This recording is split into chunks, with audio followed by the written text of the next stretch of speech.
electric vehicle in the world and the fastest growing brand in the UK car market. BYD and Super League Raw, building our dreams together.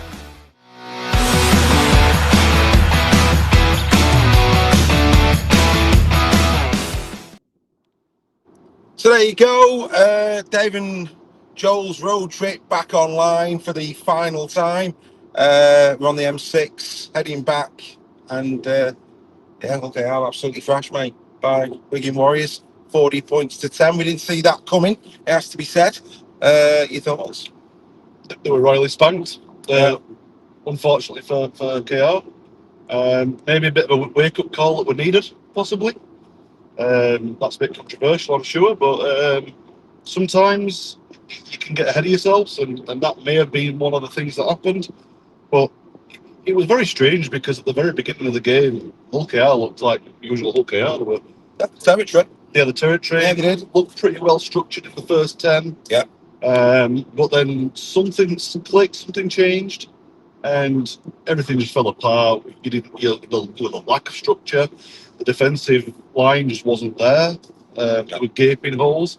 And then, we'll come on to it, I'm sure, in a bit more detail soon, but the Mikey Lewis thing, that really changed the game on its head, and that could be the potential where Willie Peters could have been one of the main reasons why that game was lost, because the try would have never happened if Mikey had been The second try, definitely. Sorry, the second try. Well, to be fair, every try, with the exception of Junior Vincembus, went down Michael Lewis's side, and he was found out time and time again with missed tackles because he couldn't run. We may as well go there. Look, Willie exceptional. Let's be crystal. Willie Peters an exceptional. However, as we always call it straight on Super League Raw, it was a bad coaching decision. Any other KR player gets hooked straight away. Yeah. But Mikey Lewis was left on. The bench, all they had to do was drop Jeslett and then stand up, bring Bill Leyland on at hooker, job done. Later, Litton's played there time and time again and called upon. They managed to get themselves back in it at 10-4. Had they made that change, it's all ifs and buts. Wigan was superb, absolutely superb. You say about reality check for KR, the bigger they are, the harder they fall. They fall big time yesterday. There was a confidence about KR supporters around Wembley. And I said to you in the morning, we were having breakfast before we set off for Wembley in the morning, and there was a KR fan at the toast machine with me. And I turned to him and said, "You're a bit nervous, mate?" He went, "No, not at all." I'm thinking, really?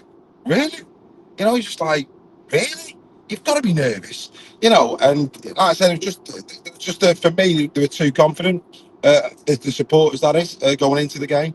But I think the interesting thing for me in that first half, before the Mikey Lewis one, I think we've got to talk. One, Hadley going off, that's a massive blow. Yeah. Massive blow. Dean Hadley was a risk anyway. And there was all the talk about Bevan French before. Is it a risk? Is it not? Well, clearly Dean Hadley was a risk that didn't pay off. Don't get me wrong, it was a HIA. So, it's one of those, isn't it? And he did look in a bad way.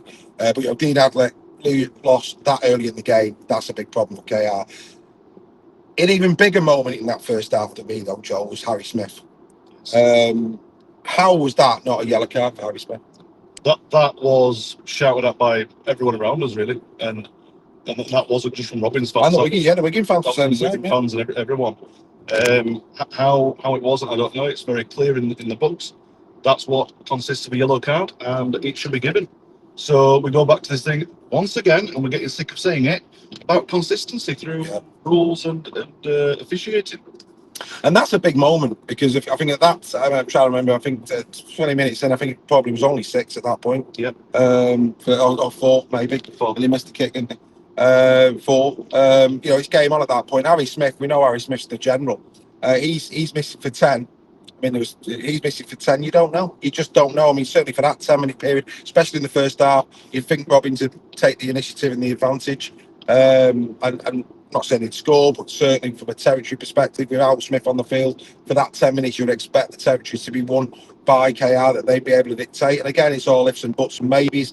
But if I'm a KR fan, I'm a bit filthy up for that, because that for me, there was talk about the Amon one. We've had it on good authority. The two are very different. The Amon one started on the shoulder and went up. The Smith one was an absolute round the chops, have a bit of that. So Harry, not for the first time in his career, fortunate. Not for the first time. But like I say, the second Farriman try, Straight at Lewis. You know, we were calling it. You know, he's got to come off. He couldn't run, could he? I mean, he was. No. He was honestly. I've seen space hoppers up less. You know what I mean? He was all over the place, wasn't he? He was like, dearie me, you've got to take him off, Willie, lad. And he didn't. He didn't. And, What was most concerning was the physio put the thumb up to say he was okay. no, unbelievable. I don't know how that happens. Unbelievable decision. But you know, all credit to Kevin. I mean, I think the only real quality piece of play in the game from a KR perspective was to try a lovely little dink over the top from Tyrone May. Hiku ran onto that brilliantly well and finished it with a plum. Really nice. And we said at half time, you know, at 10-4, we're going to probably thinking, how are we only 6 ahead of you? Because we can have the lion's share of the first half. And from a Willie Peters perspective, hey up lads, we're back in this city. Come on, let's get out there and let's show them what we're made of. And again, I just go back to the balance of the squad, the fact that people will point to Mikey Lewis that he had a part to play in the final try, but it doesn't matter. I mean, the game's gone at that point. You know, the bottom line is Lewis should have been hooked. And what's going to be interesting is, will Lewis feature against Wakey next week? I don't think he will. And if you're not, you know, if he's not fit enough for Wakey, then he's not fit enough for a Challenge Cup final. He should have been took off. He really should have been. But then from there, Wigan just lost that second half. I mean, he looked absolutely out on feet, didn't he? Second half. They did. You could see that because you know, they went for every single defence like they was waiting. They were playing the last 20 minutes. Yeah. And it was like they just given all the effort because they wanted to try and stun Wigan from the start. Yeah. And yeah, that works sometimes. But it's a massive gamble. And at the point where Mike gets to his point, I don't want to keep harping about Mike because this is going to be discussed loads, but you have to say it's like putting a bandage over a burst pipe. Yeah. It can only hold for so long, and it's not long at all. And the thing is, we know that he had an injection at half time. That's clear. And this is what I'm talking about, the bandage. It's going to be ripped off because what happens then is once that just bears out, which it will at some point today. It's been a lot of pain. His legs are going to be very heavy and it's going to start blowing up. But for a short-term bit of what it was meant to be gain that didn't happen, could be a bit of sideline for him. And I hope that isn't the case. I'm hoping that his youth will help him bounce back a little bit. But that is a massive shot in the arm in a bad way for the Robins. And had they have put Jeff on at 6, where I think he would have given them something from 6 that they just weren't getting from Lewis. And he's got a left foot kicking game. So what's the to game having Mikey on there? Because we all know that Bill Lillard would have done a fantastic job at 9. Yeah. And it held the game steady for them, and possibly got a chance of turning the game round because there was plenty of points left in the game at that point. But yeah, I think they went too hard. They tried burning Wigan out from the start, and all they did was they just burned all the matches and they were done. What I would say though, Wigan exceptional. Absolutely, there'll be a load of fallout. What's going to be dead interesting on social media is that last week, KR fans were giving the young kids raps and, downplaying it a little bit and took the 2 points that were gifted to him, etc. Be interesting to see what's said in terms of that decision now, in terms of that Pete saving all those players having lost the final, keeping out and next week now weekly this week. But that said, Wigan absolutely exceptional. I know Barman got the last start. I have to say, I had a hearing yesterday. Wow again. Wow again. This is something that please because he has been put to the sideline a little bit. He missed the final, didn't he? There was regarded in that PK match, what it's to Just how important it is having someone like you in the side. Kicking side alone is he's a quality centre. He just felt to be really good in that game. There was nothing there that told me that he was out of place. Well, Kieran,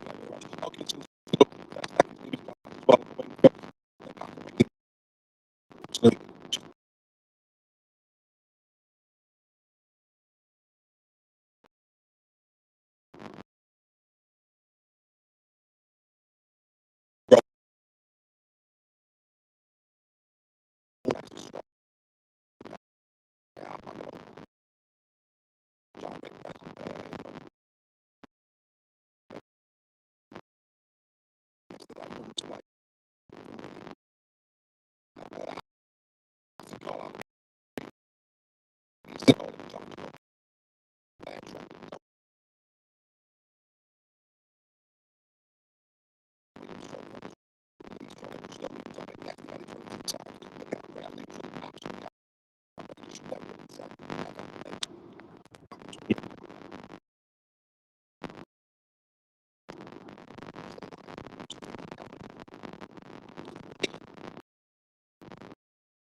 This programme is proudly sponsored by BYD, the #1 electric vehicle in the world and the fastest growing brand in the UK car market. BYD and Super League Raw, building our dreams together.